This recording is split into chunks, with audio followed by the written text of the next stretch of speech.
Bonjour, chers capitalistes rebelles. J'espère que vous allez bien. Il y a eu beaucoup de discussions récemment sur ces petits pays obscurs qui possèdent une énorme quantité de titres du Trésor américain. Il faut se gratter la tête et se demander pourquoi.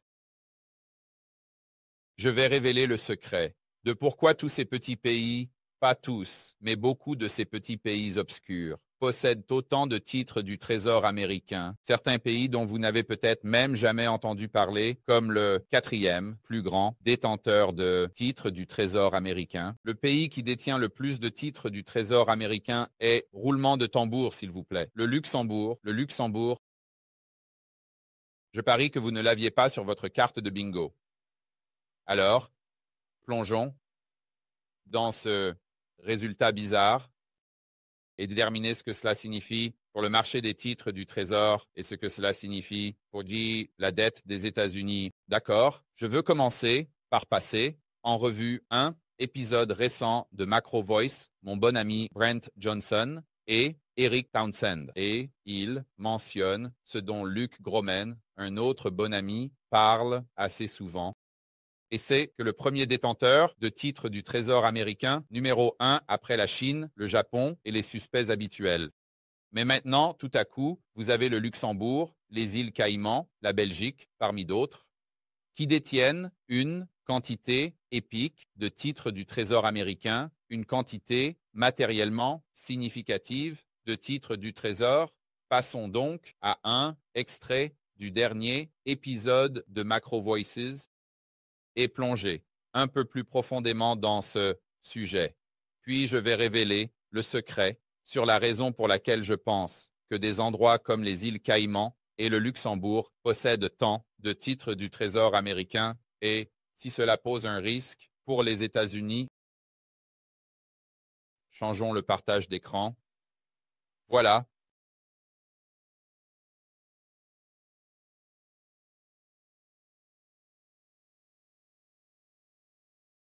Et manquer la chance d'investir dans des titres du Trésor américain sans impôt parce que vous n'étiez pas prêt à remplir les informations sur le formulaire 288, eh bien cela me donne l'impression que vous cachez vraiment quelque chose. Brent disait initialement qu'il pense qu'une des raisons pour lesquelles nous observons ce phénomène est que beaucoup de personnes très riches bénéficient d'un allègement fiscal s'ils achètent des titres du Trésor américain, des fonds ou des institutions financières, des banques, aux îles Caïmans ou dans ces soi-disant paradis fiscaux. C'est donc là que nous commençons ici.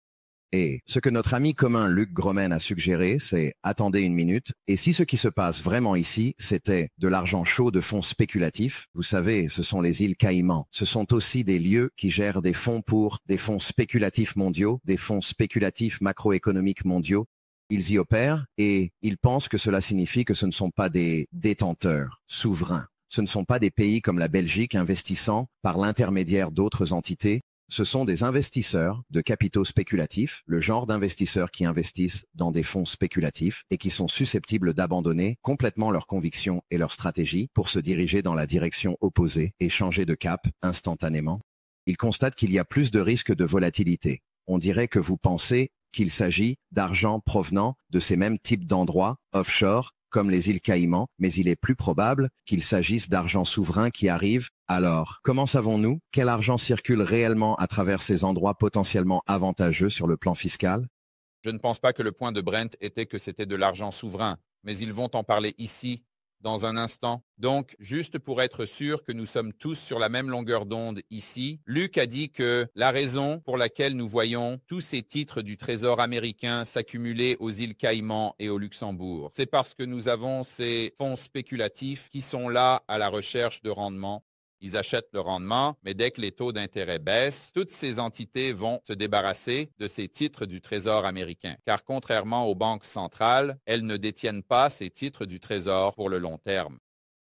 Et si les taux d'intérêt baissent, l'incitation pour ces fonds spéculatifs à vendre des titres du Trésor américain disparaîtra. Et donc, le dernier acheteur de ces titres du Trésor américain sera parti. Par conséquent, les taux d'intérêt en particulier à long terme, vont exploser à la hausse. C'est l'hypothèse de Luc que Eric et en quelque sorte, en train d'articuler. Non, je pense que peut-être la façon dont je l'ai expliqué n'était pas claire. Je serais d'accord avec Luc pour dire que ces entités, ce sont soit des fonds spéculatifs, soit des fonds de capital investissement, soit une sorte de fonds d'entités offshore dans lesquels des individus du monde entier ont investi et ensuite ces véhicules ont investi dans des titres du Trésor américain. Mais mon propos est que la raison pour laquelle cela provient de ces pays est que ce sont les pays que des individus très riches utilisent pour accéder au marché des États-Unis. Donc, je pense que ce que je dis, c'est que je ne sais pas avec certitude quelle est la stratégie exacte que ces entités utilisent. Luc ne le sait pas non plus. Personne d'autre, à part ceux qui gèrent réellement les fonds, ne le sait.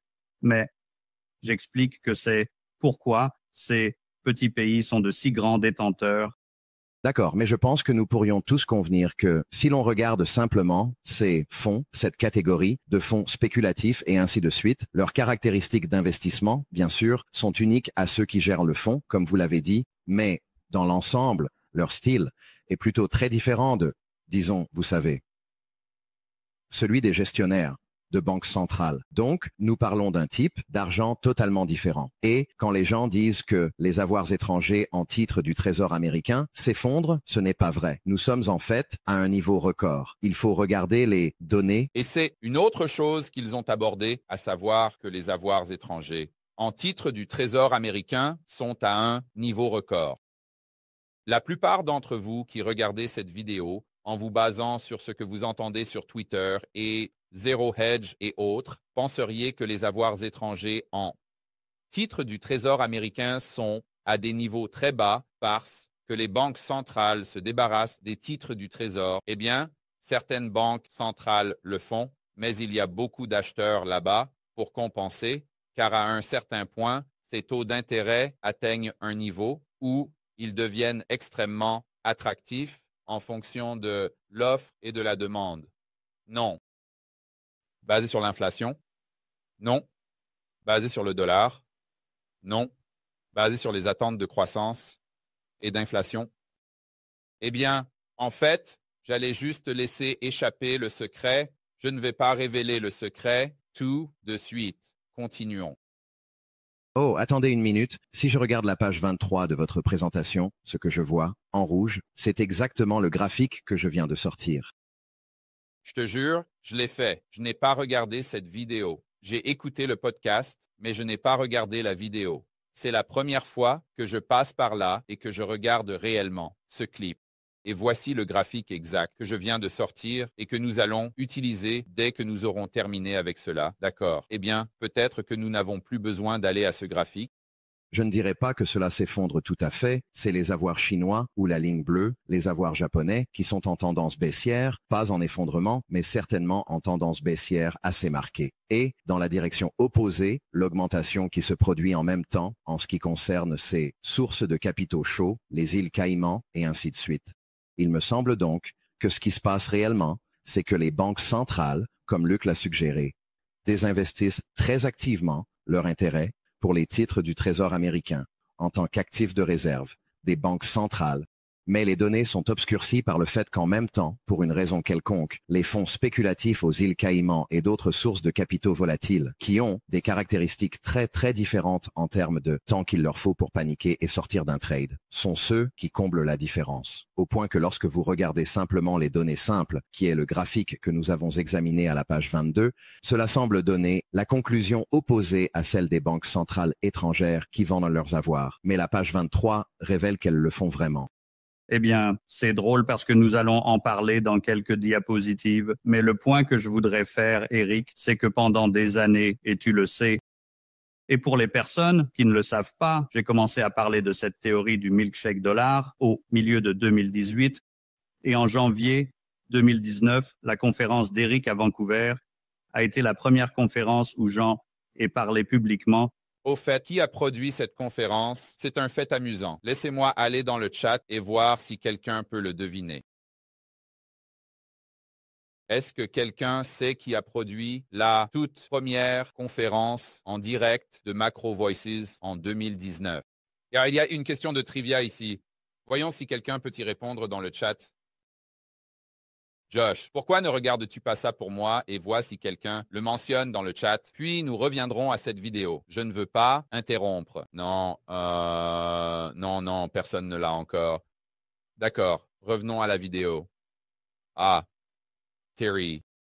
Voilà, Terry. Brannigan a mis le doigt sur le problème. C'était votre serviteur. George Gammon a produit le tout premier événement en direct de Macro Voices à Vancouver en 2019 auquel Brent Johnson fait référence. D'accord, revenons à la vidéo ici. Et l'un des arguments que j'ai avancé à l'époque était que des étrangers riches du monde entier choisiraient d'investir leur argent aux États-Unis plutôt que dans leur pays d'origine et que vous verriez une augmentation des investissements aux États-Unis. Dans les années à venir, beaucoup de gens ont dit que non, cela s'est déjà produit, l'investissement a déjà eu lieu. Il ne va plus avoir lieu. Mais j'ai plutôt pris l'autre côté et je pense que ce graphique montre bien que des entités plus petites et des individus très riches qui investissent dans ces véhicules et ces refuges offshore ont compensé cette différence. Pour reprendre votre point, ont compensé la différence dans les banques centrales. Par conséquent, les avoirs globaux des étrangers en titre du Trésor américain ont continué d'augmenter. D'accord, donc nous sommes vraiment en phase sur ce qui s'est passé. Cela soulève une question vraiment évidente pour moi, à savoir, d'accord, attendez, si ce qui semble se passer, ce sont les banquiers centraux du monde entier que beaucoup de gens, bien que je ne sois pas d'accord, franchement, beaucoup de gens semblent considérer comme les gourous ultimes. D'accord, je suggérerais d'écouter cet épisode en entier, mais je suis pressé par le temps ici.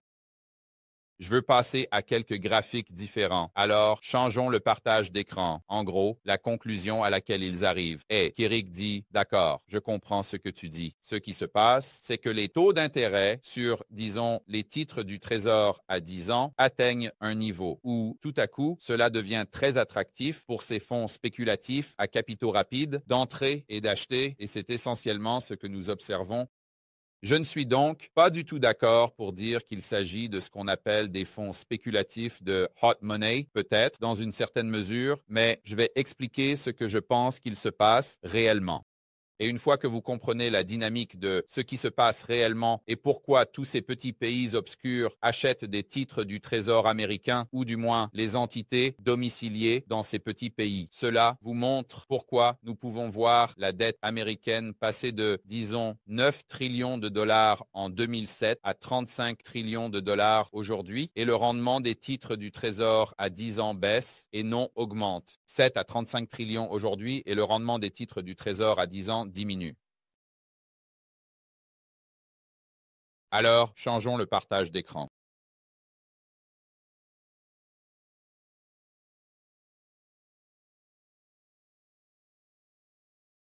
Voilà. Et maintenant, passons à ce graphique. Je veux juste le mettre en avant. C'est exactement le même graphique qu'ils avaient juste avant. Josh, peux-tu le voir maintenant? Oui, d'accord. Donc, c'est le Japon en bleu, la Chine en rouge, Royaume-Uni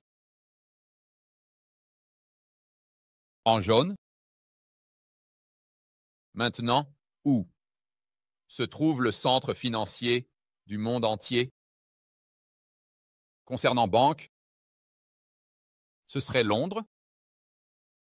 En d'autres termes, le Royaume-Uni et aussi. Où avons-nous d'autres endroits où un grand nombre de banques sont effectivement domiciliées? Eh bien, croyez-le ou non, ce serait le Luxembourg. La Suisse, pas de surprise. L'Irlande, pas de surprise. Et puis vous voyez qui arrive en dernier, les îles Caïmans. Donc, comme je l'ai dit, Luxembourg est numéro 4. Luxembourg, je ne connais pas la population du Luxembourg, mais je parierais qu'elle est probablement inférieure à 1 million, parce que c'est un peu comme un État-cité comme Singapour. Mais passons à autre chose. Utilisons les îles Caïmans comme exemple. Je l'ai trouvé très rapidement. Les îles Caïmans ont une population d'environ peut-être 500 000. En fait, faisons cela rapidement. Je suis curieux. 74 000.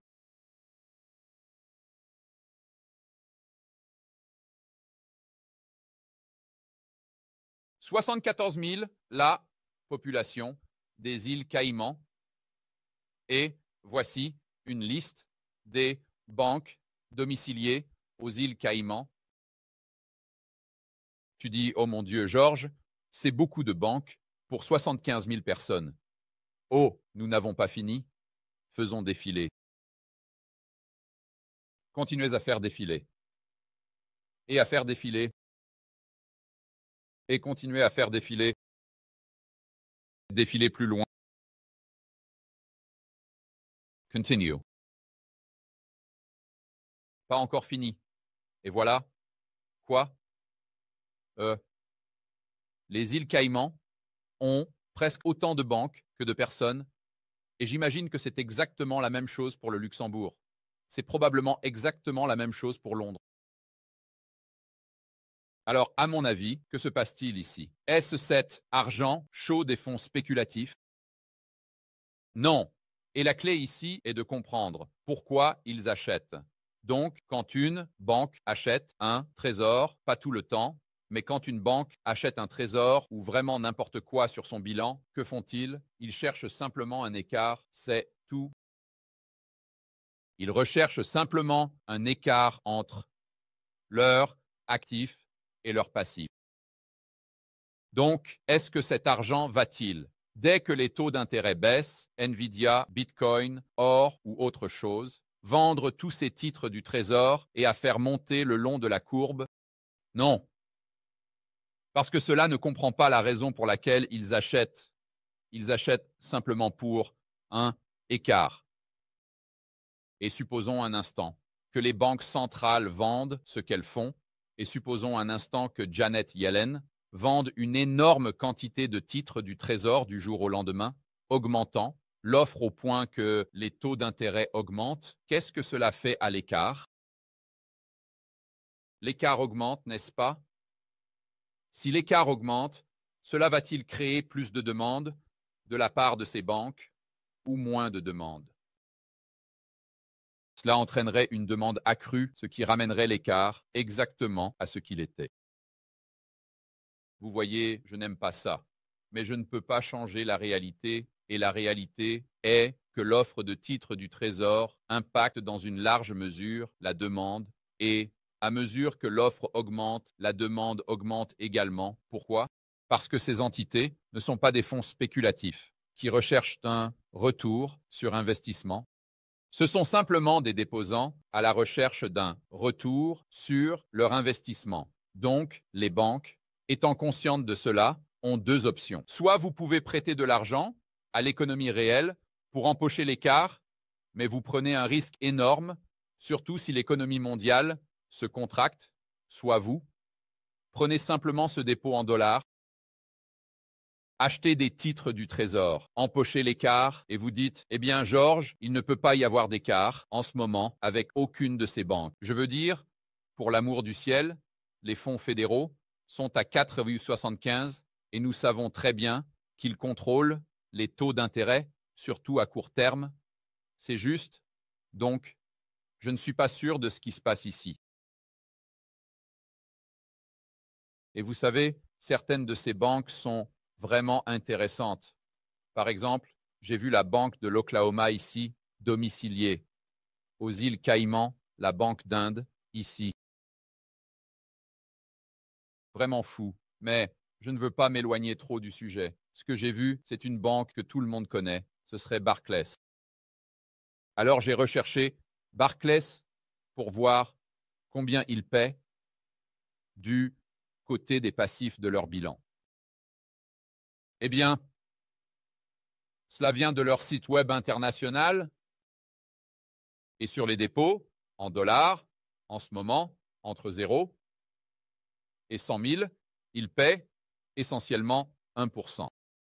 Alors, allons jusqu'à leur taux d'intérêt le plus élevé. Ce serait si vous avez un dépôt de plus de 5 millions de dollars, ils vous paient 2,8% maintenant. Josh, peux-tu, de mémoire, me dire quel est actuellement le taux d'intérêt sur un titre du Trésor à 10 ans?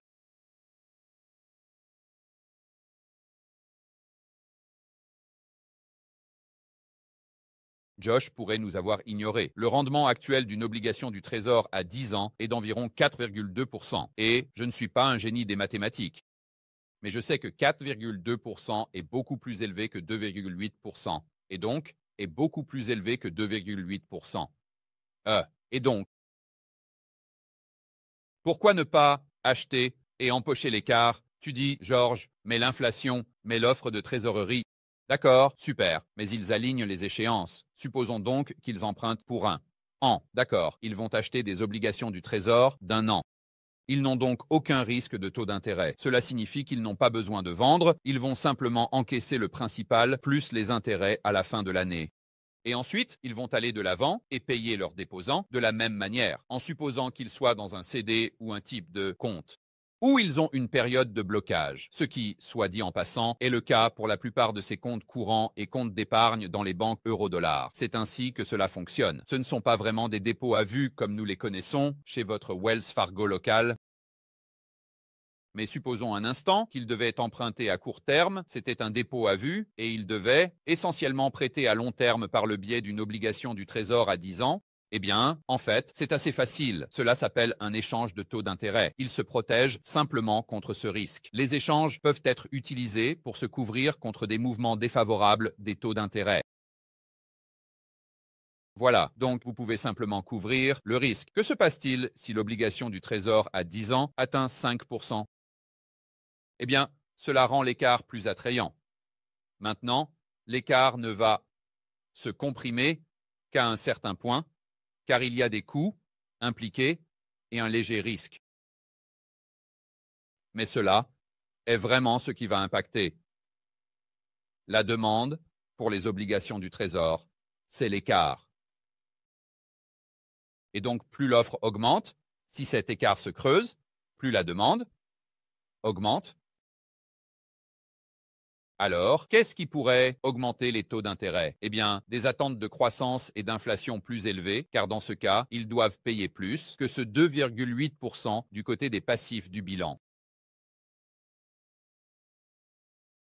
Donc, s'ils doivent obtenir, disons, un écart de 2% pour que cela ait du sens, si leur coût de financement passe à 3%, eh bien, tout à coup, ils ne vont pas acheter une obligation du Trésor, à moins que le rendement ne soit de 5%. Par conséquent, ce qui impacte le taux d'intérêt n'est pas l'offre, ce n'est pas l'inflation, ce n'est pas l'IPC, ce n'est pas le dollar.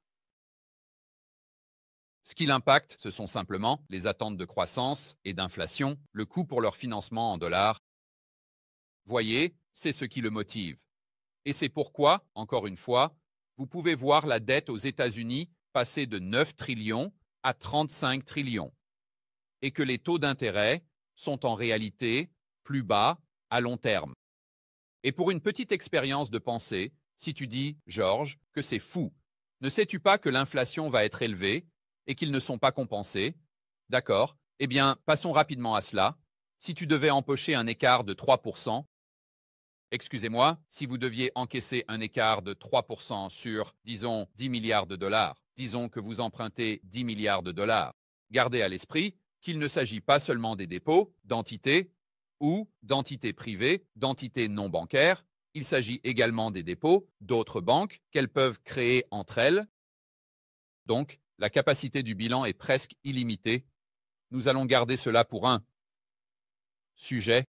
Pour une vidéo séparée, je ne veux pas entrer dans ce sujet, mais si vous êtes là en train de dire « Oh, mais l'inflation et toutes ces choses, d'accord, super, réfléchissons simplement à cela. » Alors, si je te disais maintenant que tu pourrais empocher un écart de 3% sur 10 milliards de dollars, le ferais-tu? Un calcul rapide, c'est 300 millions. Alors, que se passe-t-il si l'inflation remonte à 5%? Cela vous préoccupe-t-il, ces 300 millions de dollars? Répondre non. Et si cela vous préoccupe, vous augmentez légèrement l'écart pour compenser si vous supposez que vous vouliez acheter quelque chose libellé en dollars avec l'écart que vous collectiez. Maintenant, Janet Yellen déversera une quantité importante d'obligations du Trésor sur le marché la semaine prochaine et l'offre augmentera parce que les déficits exploseront. Ça t'importe? Tu gagnes toujours 300 millions de dollars? Réponds, non.